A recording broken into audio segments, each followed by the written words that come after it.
उनकी मूकं करोति वाचालं पंगुलंघयते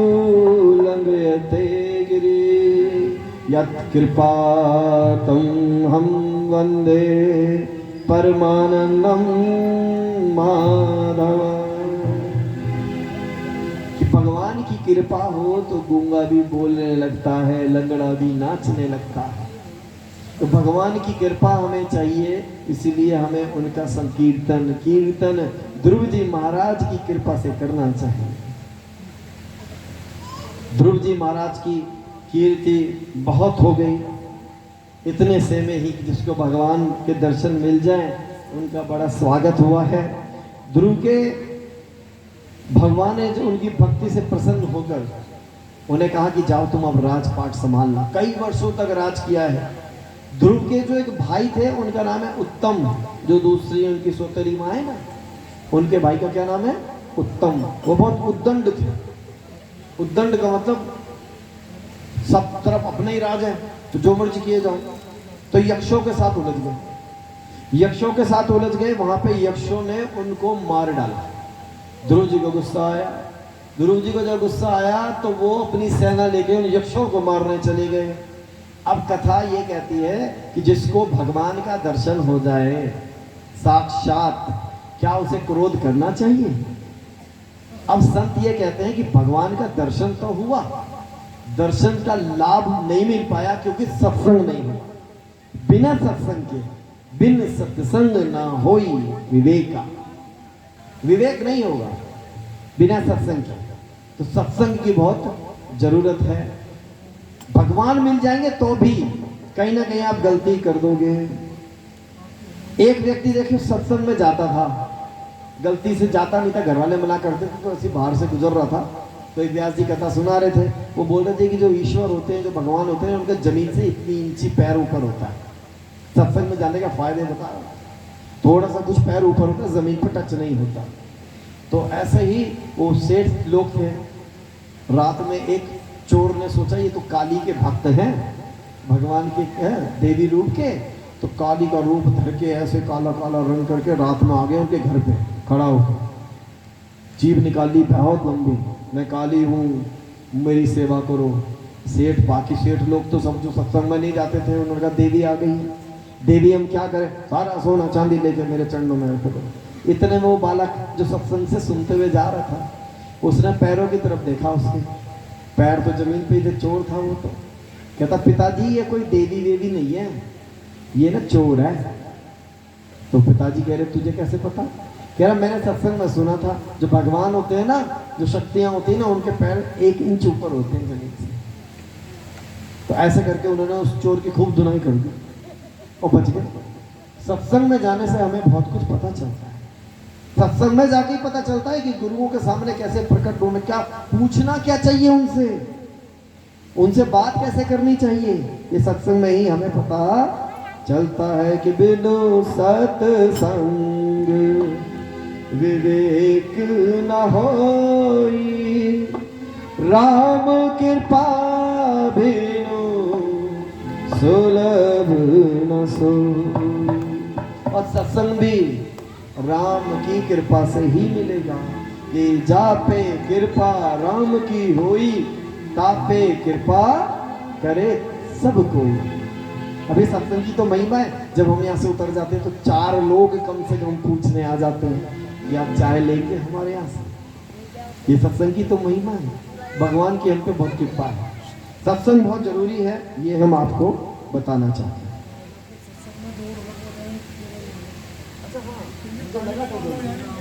अच्छा देखो, एक ढोलक वाले बुलाए, 2 ढोलक वाले आए, चलो ताली बजाओ।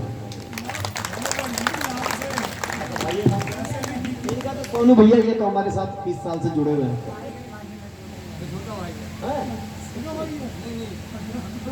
अच्छा चलो, बहुत बढ़िया जी, बहुत बढ़िया। हाँ व्यास जी और आप सभी संगत को मैं बताना चाहता हूँ, व्यास जी को शायद ध्यान है या नहीं है मुझे भी पता, ये जो 2 दिन पहले से आपके यहाँ ये पावन पवित्र श्रीमद् भागवत जी की जो कथा शुरू हुई है, ये जिस प्लॉट में शुरू हुई है, आज से 4 साल पहले ठीक इसी प्लॉट के सामने वाला जो सैनी परिवार है, इन्होंने यहाँ पर जागरण करवाया था। तो ये वही प्लॉट है जिसमें हम 4 साल पहले जागरण करने आए थे, और आज अब उसी प्लॉट में हमारे ठाकुर जी की कृपा से यहाँ पर भागवत कथा का आयोजन किया जा रहा है। मैं सैनी परिवार के लिए एक बार जोरदार चाहूंगा कि तालियां बजा दीजिए आप सभी। बहुत बहुत शुक्रिया जी। और देखिए कमाल की बात है कि कोई यजमान नहीं, हमारा झंडा पकड़ के चलने वाला कोई नहीं था यहाँ। आज तो फिर भी इतने सारे। अच्छा, एक बात आपको बोली थी कि किसी को साथ में लेके जरूर आना। ऐसा कौन कौन है जो किसी को साथ में लेके आया? 1 2 3 4 5 6 सच्ची पड़ोसी के साथ में लेके आए? हाँ हाँ। आपको भी आनंद महसूस होगा जब आप किसी को कथा में लेके आएंगे, कथा में बिठाएंगे, कथा में सुनाएंगे। अब आपको एक कथा ऐसी सुनाते हैं, उस कथा से आपको पता चलेगा कि जीवन का जो अंतिम समय है और ये जो पुनर्जन्म के जो कंसेप्ट है, क्या हमारे शास्त्रों में, क्या हमारे पुराणों में इसका वर्णन है। अब हम आपको जड़ भरत जी की कथा सुनाते हैं। तो एक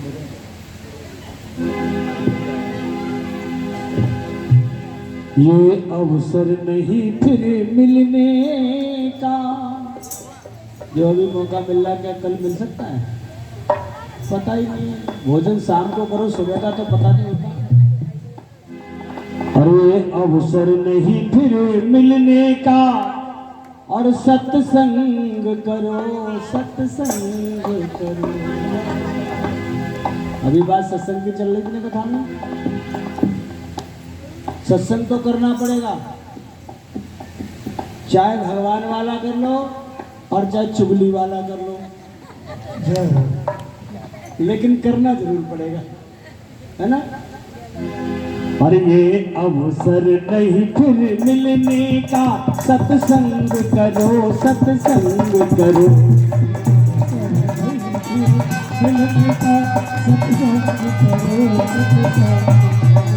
सत्संग करो, सत्संग करो, सत्संग करो, सत्संग करो।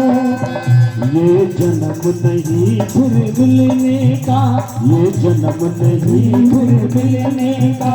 हरि नाम भजो, हरि नाम भजो, हरि नाम भजो, हरि नाम भजो।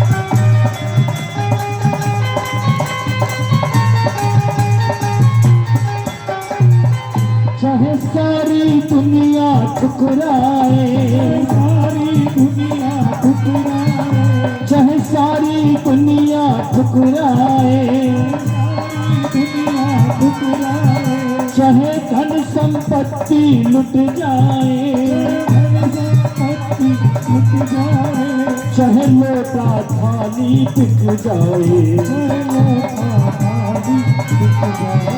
चाहे लोटा थाली बिक जाए, और बस यही कहना है क्या?